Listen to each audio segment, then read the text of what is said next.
Dois jogos de Dorival Júnior, duas vitórias. A primeira diante do Novo Horizontino, Copa do Brasil, e agora essa diante do Inter pelo Campeonato Brasileiro, um 4-2, jogo movimentado. Mas mais do que os resultados, o torcedor está pensando na perspectiva.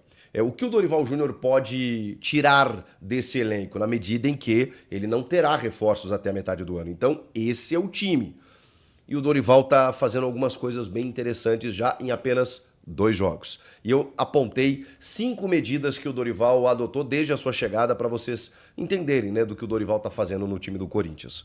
Vamos lá. A primeira coisa, repertório de sistemas. Ele não se apega a um esquema tático. Ele muda conforme o adversário, conforme o jogo, conforme o que ele tem à disposição. Então, diante do Novo Horizontino, ele usou um 4-1-4-1, por exemplo, com o Maicon à frente da defesa e uma linha de 4 que tinha o Alex Santana, o Charles, o próprio Thales Magno, né, que fazia essa ligação do meio com o ataque, só o Héctor Hernandes lá na frente, mas um volante, que era o Maicon no caso, uma linha de 4 jogadores e o Héctor Hernandes lá na frente como centroavante. Venceu o jogo e o Corinthians, apesar de ter sido exigido no segundo tempo, que o Hugo teve que fazer algumas defesas, teve um pouquinho mais de solidez defensiva. E isso é o que busca o Dorival. E ali, naquele momento, ele tinha tido, acho que 2 treinamentos, né, antes daquela partida. Então, mas o que me chamou a atenção? Ele chega, e normalmente o técnico chega, e ele conversa com o auxiliar da comissão permanente, ele pensa o seguinte, bom, o que estava sendo feito aqui? Eu vou demorar um pouquinho para implementar as minhas ideias, deixa eu manter como é que o barco estava rolando. Não foi o que o Dorival fez, até porque não existia esse profissional. Não tinha Claro que ele trocou figurinhas com o Orlando Ribeiro e tal, mas o Orlando Ribeiro é um técnico do sub-20. Ele não é um auxiliar técnico do profissional. Então, ele trocou figurinhas até em termos de elenco, em termos do dia a dia, aquela coisa toda. Agora, a implementação tática no time, o Dorival matou no peito e disse, não, peraí, contra o Novo Horizontino, os caras estão cansados, ele viu o jogo contra o Flamengo, pensou assim, bom, eu vou ter que mexer no time aqui, e mexendo no time eu vou ter que armar um jeito aqui, jogo de ida, Copa do Brasil, voltar vivo para decidir em casa, vou montar um sistema aqui para resolver esse jogo. Vem o segundo jogo contra o Inter, o que ele faz? Ele tem mais titulares, potenciais titulares à disposição, e ele muda de novo o time. E aí ele adota um 4-4-2, por quê? Porque ele enfrentaria uma equipe que também gosta da bola, assim como o Flamengo, né? Que no caso é o Inter, mesmo jogando em casa, é um time que se soltaria na Neoquímica Arena, como aconteceu, né? O Inter chegou a virar o jogo em determinado momento. Então o Corinthians ali precisava de uma solidez, de uma estrutura, e com esses jogadores mais titulares ele faz 2 linhas de 4, num 4-4-2. Aí o Ranieri à frente da defesa, Carrilho pela direita, Romero pela esquerda e o Martínez por dentro, fazendo nessa essa linha de quatro defensores com o Memphis e o Yuri lá na frente. Esse foi o sistema que ele utilizou no jogo contra o Inter. Variação. Agora eu tô curioso pelo terceiro jogo, para saber se ele vai voltar ao modelo mais antigo, do tipo, né, do 4-1-4-1, vai manter o 4-4-2, vai adotar um novo sistema, mas já dá para entender que o Dorival é totalmente adaptável. E isso, na minha opinião, é salutar para o time. Vamos para a segunda medida. Memphis Depay mais próximo da área. Na verdade, esse é um resgate que faz o Dorival, né? Porque o Ramon Dias, no ano passado, no melhor momento do Memphis na temporada, que é aquela arrancada, é quando ele tem o Rodrigo Garro no time e o Memphis ele fica no chamado último terço. Então o que acontece? O Memphis ele não precisa se desgastar voltando para buscar o jogo, cobrindo o lateral pelo lado esquerdo, correndo em outras funções, tendo que assumir várias responsabilidades. Não, o Memphis ele ficou numa faixa mais restrita de campo. Vamos lembrar, o Memphis tem 31 anos, ele não é um velho, não é isso que eu tô falando, mas ele é um cara que não consegue correr o jogo inteiro. E o próprio Memphis reclamou disso. Quando eu volto para buscar esse jogo, para armar esse jogo, é óbvio que eu não vou chegar sempre lá na frente para concluir. E o ano passado, o Memphis, cara, ele tava numa... Ele voltava muitas vezes para trocar figurinha com o Garro e servir o Yuri. Mas muitas vezes o Memphis se aproveitou das enfiadas do Garro ou do tabelamento com o Yuri mais próximo da área.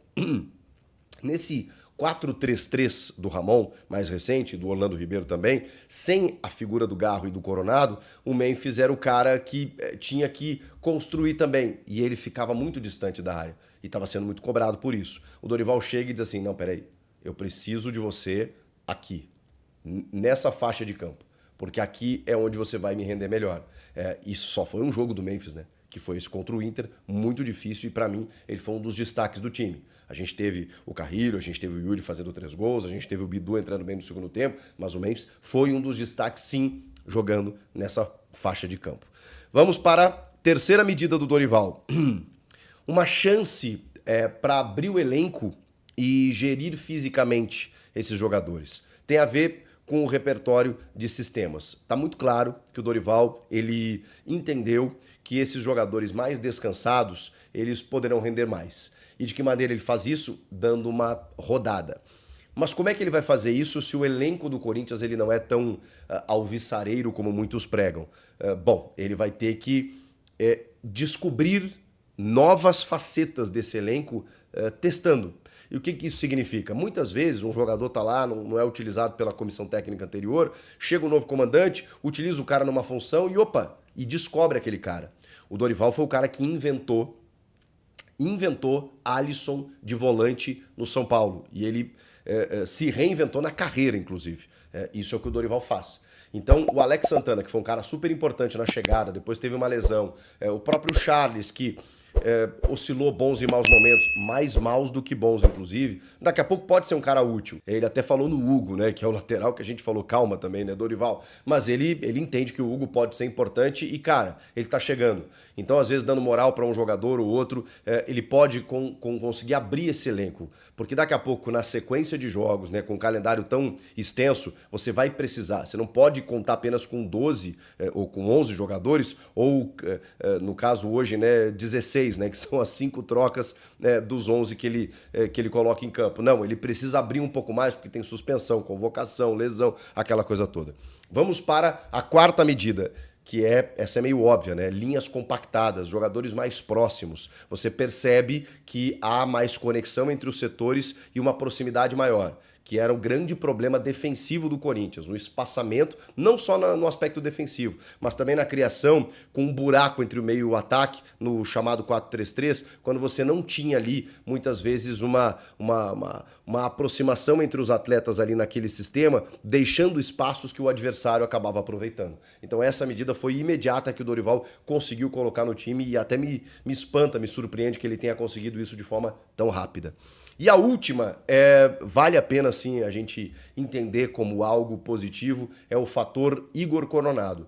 Porque ele vem sendo pauta, né? Vem sendo debate, o Dorival vem sendo questionado, ele não colocou ele como titular nos 2 jogos, quando todo mundo imaginava, bom, agora vai, ele deixa ele no banco de reservas, não utiliza contra o Novo Horizontino, utiliza contra o Inter, ele entra e faz um golaço. E depois ele é perguntado sobre isso e ele diz, como quem dá um recado, né? O Coronado é muito bom tecnicamente, eu dependo dele, mas eu preciso que ele esteja 100% fisicamente. Então, o Coronado tem esse problema desde que ele chegou, mas está visivelmente aberta a chance para que o Coronado possa se firmar como um substituto do Rodrigo Gal, como um meia de articulação, como um cara que possa daqui a pouco entrar nas partidas. Daqui a pouco ele não vai ser o titular absoluto, mas se ele entrar em todos os jogos, ter a interferência que ele teve, como nesse jogo contra o Inter, cara, eu acho que ele pode ajudar e muito. E a gente já viu bons momentos do Coronado no ano passado, quando ele fisicamente estava bem. Então, se o Dorival conseguir dosar nesse controle de carga que hoje eles chamam, né? Essa questão física do Coronado, para daqui a pouco, não sei se ele vai poder estar pleno todos os jogos, o ideal é que sim, mas se ele conseguir render o perto do prime que é o Coronado, quando em alguns jogos ele for acionado, eu acho que o Corinthians vai se beneficiar muito disso, e essa gestão me parece um dos objetivos da comissão técnica do Dorival. São essas 5 medidas que o Dorival inicialmente, já de cara, conseguiu implementar no time do Corinthians. Mas eu também queria falar com vocês sobre os áudios do VAR que foram revelados pela CBF de 4 revisões do VAR de forma capital, né, na arbitragem do Paulo César Zanovelli. Tem inclusive aquele pênalti que foi reclamado pelo Inter, né, do Yuri Alberto no Wesley, que os dois se enroscam, e ali tem o diálogo do VAR, em que o Paulo Renato Coelho, ele tá na cabine do VAR, ele é muito incisivo, tá? Ele apitou o jogo. Ele simplesmente determinou as ações, induziu muitas vezes as ações do Paulo César Zanovelli. Nesse lance especificamente, eu sou obrigado a concordar porque a narração dele diz o seguinte, e a imagem mostrando, né, que quem bota a mão no peito do Yuri é o Wesley, depois o Wesley por baixo arrasta o pé e bate na perna do Yuri e aí eles se enroscam e caem no gramado e é por isso que não há penalidade. Ele nem chamou o Zanovelli para ver no VAR, até porque o Zanovelli entendeu como lance normal, então não precisava ele interpretar de novo, já que o VAR concordou com ele. E aí tivemos os 2 gols anulados. Chama atenção o que me incomoda nessas análises, porque assim, foram faltas na origem das jogadas, dos gols, mas o que me incomoda é que, mano, eles ficam no frame procurando pra ver se tem o toque e tal. É um desespero pra anular o gol, que é impressionante. Mas enfim, e aí tem uma dúvida do VAR no primeiro gol, no primeiro, tá? Que é o do Yuri, que é a falta do Mateuzinho no Wesley, para saber se o lance está no chamado APP, que é o que eu falei para vocês, do Attack Phase Position, que é a zona de ataque, porque esse lance está na linha divisória do gramado. Depois tem uma ação quase que imediata, né? Porque o próprio Mateuzinho é o cara que vai para a linha de fundo para fazer o cruzamento. Mas ele pergunta isso ao Zanovelli, ó, o que você acha? Para mim aqui, pra gente aqui, tá no APP, pra você também tá? E aí o Zanovelli meio que... Porque ele é muito induzido pelo que a cabine do VAR tá falando pra ele, porque ele tem essa fragilidade, né? E ele vai lá e anula o gol. No segundo, a minha discordância com esse lance é porque o Zanovelli viu o lance, né? E ele diz, não, poxa, eu tinha visto bola do André Ramalho, mas tô vendo aqui que ele toca o pé, que a bola, quem joga a bola é o cara do Inter, não sei o quê. Há um debate ali no VAR, mas de novo o VAR procurando, né, a ação ali para que ele anule o gol e tudo mais, mesmo ele tendo visto a jogada. E aí tem a questão do APP, que esse eles nem discutem muito, que para mim é mais gritante, porque é campo de defesa. O lance ainda está no campo de defesa. Eles entendem como uma ação imediata para o gol e por isso a anulação da jogada. Esse eu discordo por conta desse aspecto. Pelo lance está muito longe do gol que acaba marcando o Memphis, que seria o terceiro gol naquele momento. E por fim o pênalti, que o Zanovelli está de frente para o lance e não vê. E aí tem até um certo critério na análise, porque eles ficam, quem joga a bola, deixa eu ver, eles vão no frame a frame. E em algum momento o VAR entende que é o jogador do Inter, o Romero, que toca a bola primeiro. E aí ele até fala, não, mas quem joga a bola é o cara do Inter. E depois é consequência natural do movimento, aquela pesada que ele dá no peito do Bidu. E aí um dos VAR, né, dos assistentes ali do VAR, eu falo o seguinte, não, peraí, mas aquela perna tá muito imprudente, tá muito temerária, tá esticada, né, tem um movimento adicional ali, e eles ficam, mas uma demora, gente, para ver um lance tão claro. Só que aí no frame a frame eles reparam que o Bidu domina a bola no peito antes.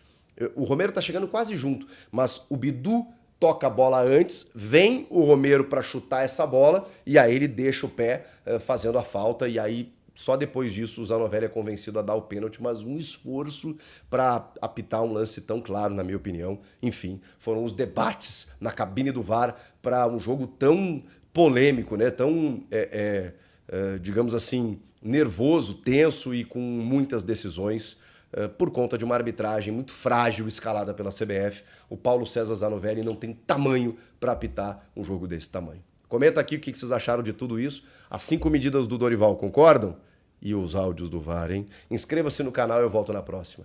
Tchau!